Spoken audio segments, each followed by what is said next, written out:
அப்படின்னு தோணுது. கொஞ்சம் சீக்கிரமா பேசிக்கணும் அப்படின்னு தோணுது. அதிக நம்பிக்கை வச்சிருந்தேன். நீங்க சொன்ன மாதிரி என் பசங்கிட்ட சொல்லுவேன், பசங்க கெட்டு போறதுக்கு முக்கியமான காரணம் ஃபோன் தான். மொபைல் தான். எனி டைம் மொபைல் தான் இருக்காங்க. அடைஞ்சா விழிஞ்சா ஸ்கூல்ல இருந்து வந்தா ஃபோன், எப்போதுமே ஃபோன்ல தான் இருக்காங்க. டியூஷன் முடிச்சுட்டு வந்தா ஃபோன் தான், எப்போதுமே ரீல்ஸு, எப்போதுமே ஃபோன்ல தான் இருக்காங்க. ஸோ இதுல இருந்து அவங்க வெளியே வர்றதுக்கு என்னால் என்ன பண்ண முடியும் அப்படிங்கிறது எனக்கு தெரியல. நானும் எவ்வளோ சொல்லி பார்த்துட்டேன், அடிச்சுட்டேன், திட்டி பார்த்துட்டேன், ஆனால் என்னால் முடியல. ஆனால் சமுதாயம் ஒரு சைடு நம்மளுக்கு இந்த மாதிரி ஒரு பிரச்சனையை கொடுத்துட்டு தான் இருக்கு. நான் வந்து படிக்கல, நான் வந்து 10th டிஸ்கன்டினியூ. என் பையன் படித்து காலேஜுக்கு போகணும் அப்படின்னு சொல்லிட்டு இன்னைக்கு நான் காலேஜ் பார்த்துட்டு இருக்கேன். எந்த காலேஜில் பையனை சேர்க்கலாம், லைனாக சேர்க்கலாமா, இல்லை எம்சிசியில் சேர்க்கலாமா, காசு பற்றி காசு நான் எப்படி வேணாலும் பண்ணி கொடுப்பேன். ஆனால் வந்து மார்க் வந்து ரொம்ப இம்பார்ட்டன்ட்.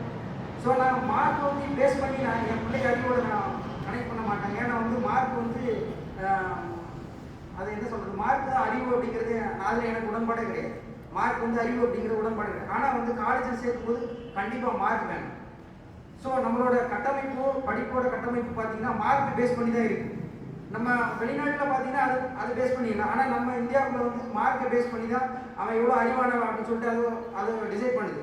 காலேஜ் சேர்க்கறதுக்கும் மார்க் ரொம்ப இம்பார்ட்டன்ட். ஸோ மார்க் கண்டிப்பாக வேணும். ரெண்டாவது, இலக்குகள் இல்லாத பயணம் வந்து என்றைக்குமே முடிவில்லை. அது இலக்கே இல்லை.